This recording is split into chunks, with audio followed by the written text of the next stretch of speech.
السلام علیکم ورحمۃ اللہ وبرکاتہ۔ انوکھی آزمائش پارٹ 3۔ میں نے کہا میں اس کے بارے میں رسول اللہ صلی اللہ علیہ وسلم سے اجازت نہیں لوں گا۔ معلوم نہیں آپ کیا جواب دیں گے، کیونکہ میں تو نوجوان آدمی ہوں، جبکہ ہلال بالکل بوڑھے تھے۔ پس اسی وقت طرح 10 راتیں مزید گزر گئی جب سے رسول اللہ صلی اللہ علیہ وسلم نے لوگوں کو ہم سے بات چیت کرنے کی ممانعت فرمائی تھی۔ اس وقت سے اب تک ہماری 50 راتیں مکمل ہو گئی تھی۔ میں نے 50ویں رات صبح کو اپنے گھر کی چھت پر فجر کی نماز پڑھی۔ میں نماز پڑھ کر افسردگی ہی کی حالت میں بیٹھا تھا۔ جس طرح اللہ تعالیٰ نے ذکر کیا ہے، میرا اپنا آپ مجھ پر تنگ ہو گیا اور زمین باوجود اپنی فراخی کے مجھ پر تنگ ہو گئی۔ عین اسی وقت میں نے ایک پکارنے والے کی آواز سنی۔ وہ صلاح پہاڑ پر چڑھا ہوا تھا اور بآواز بلند کہہ رہا تھا، اے کعب بن مالک، خوش ہو جاؤ۔ میں اسی وقت فرط و مسرت سے سجدے میں گر پڑا۔ مجھے اندازہ ہو گیا کہ اللہ کی طرف سے کشادگی، معافی آ گئی ہے۔ رسول اللہ صلی اللہ علیہ وسلم نے جب فجر کی نماز پڑھ لی تو آپ نے لوگوں کو بتایا کہ اللہ تعالیٰ نے ہم تینوں کی توبہ قبول فرما لی ہے۔ پس لوگ ہمیں خوشخبری دینے کے لیے آنے شروع ہو گئے۔ میرے دونوں ساتھیوں کی طرف بھی خوشخبری دینے والے گئے۔ ایک شخص نے نہایت تیزی سے میری طرف گھوڑا دوڑایا۔ اسلم قبیلے کا ایک آدمی بھی دوڑا۔ وہ پہاڑ پر چڑھ گیا۔ اس کی آواز گھوڑے سے بھی تیز رفتار نکلی۔ جب میرے پاس وہ شخص آیا جس کی خوشخبری دینے کی آواز میں نے سنی تھی، میں نے خوشخبری سنانے پر اپنے جسم کے دونوں کپڑے اتار کر اسے پہنا دیے۔ اللہ کی قسم، اس روز ان کپڑوں کے علاوہ میرے پاس اور کچھ نہیں تھا۔ پھر میں نے 2 کپڑے اتارے اور عاریتاً لے کر پہنے۔ پھر میں رسول اللہ صلی اللہ علیہ وسلم سے ملاقات کا قصد کر کے چلا۔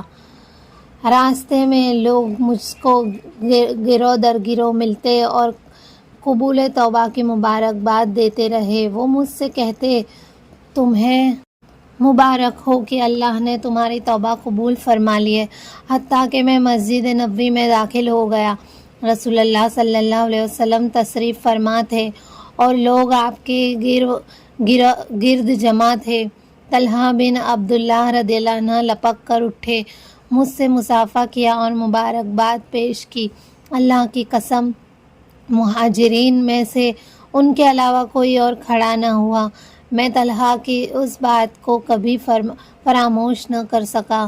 جب میں نے رسول اللہ صلی اللہ علیہ وسلم کی خدمت اقدس میں سلام عرض کیا تو اس وقت آپ کا چہرہ مبارک خوشی سے چمک رہا تھا۔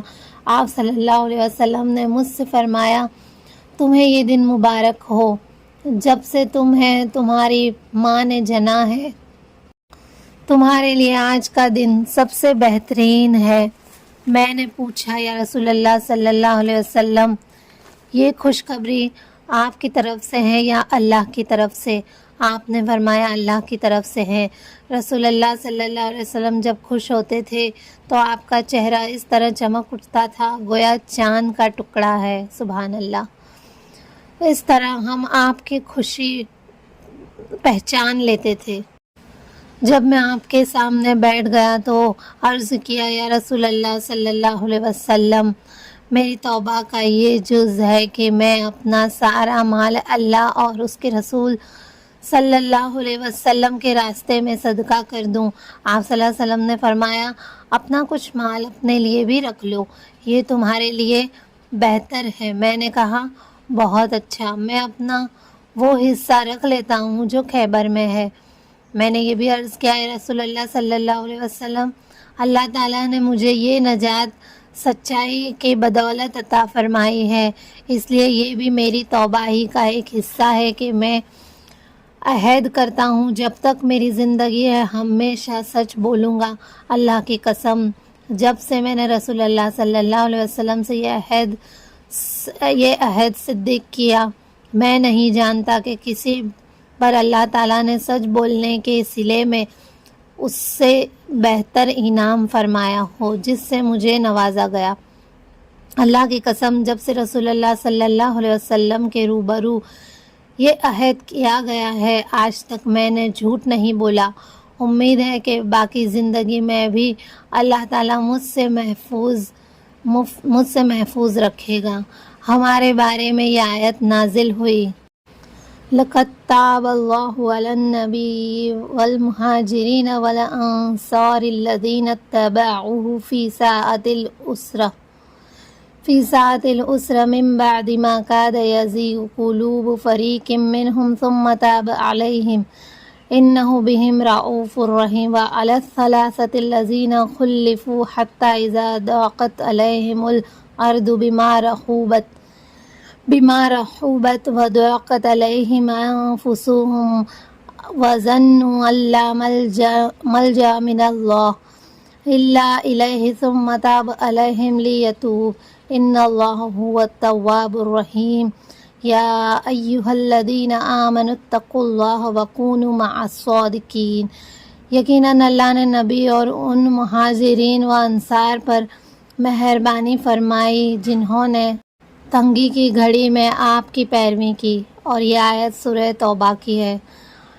بعد اس کے کہ ان میں سے ایک گروہ کے دل بہک جانے کے تھے، پھر اللہ نے ان پر مہربانی فرمائی، بے شک وہ ان پر بہت شفقت کرنے والا، نہایت رحم کرنے والا ہے۔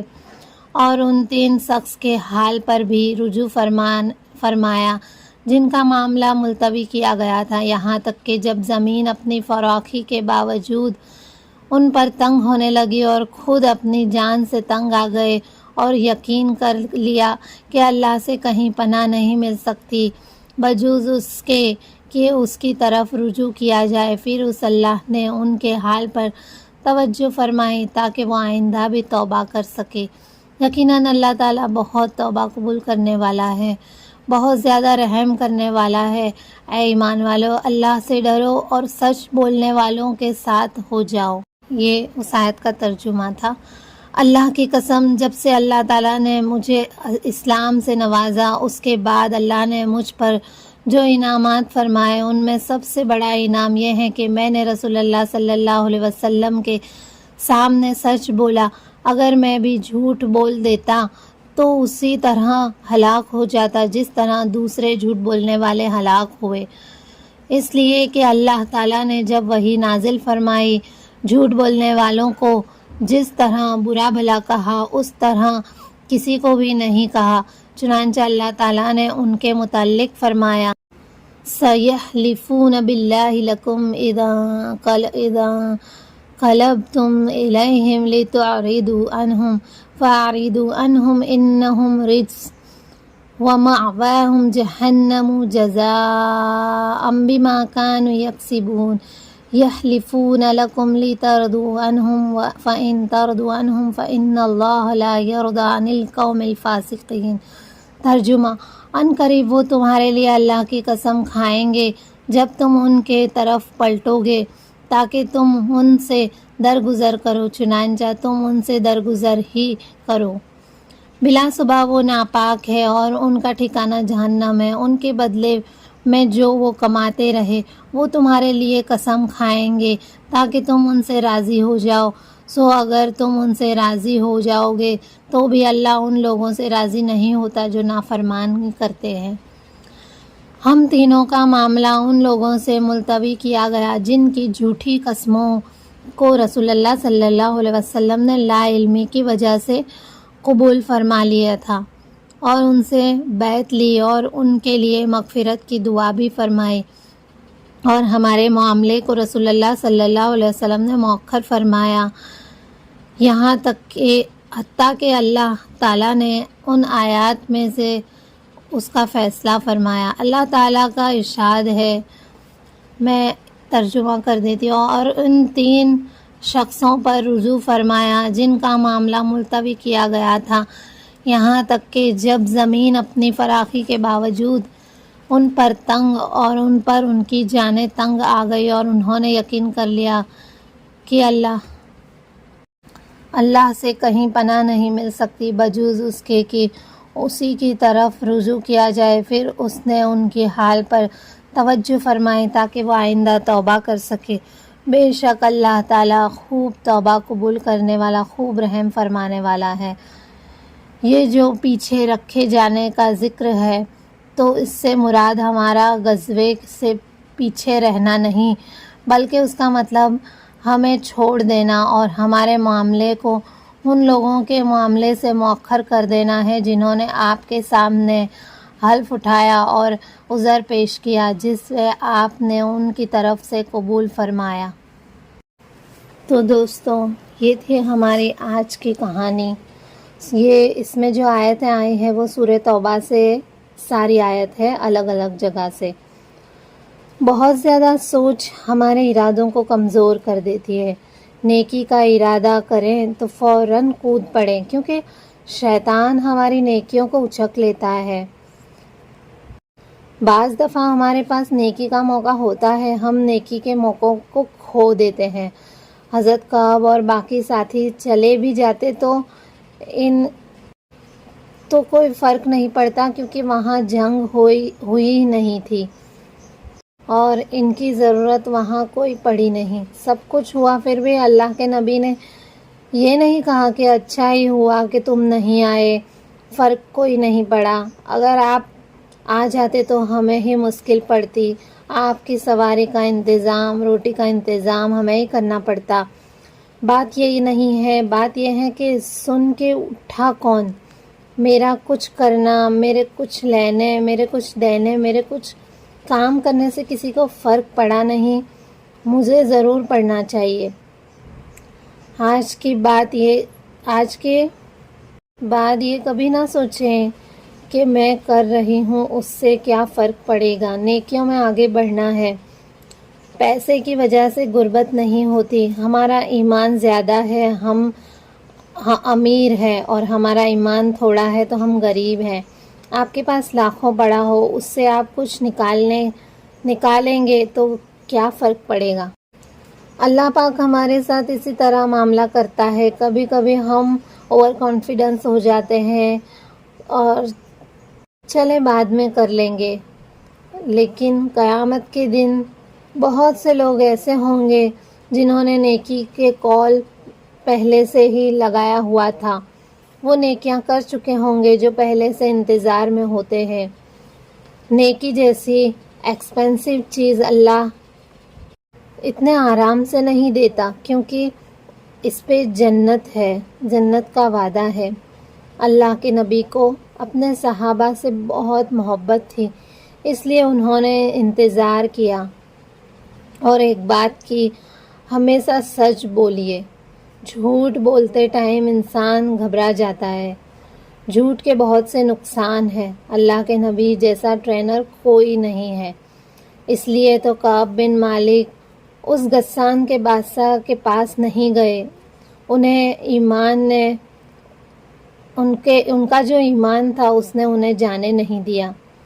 ہمیں ہماری برائی دکھائی نہیں دیتی، اور کوئی ہمیں ہماری برائی دکھائے تو یہ ہماری خوش قسمتی ہے۔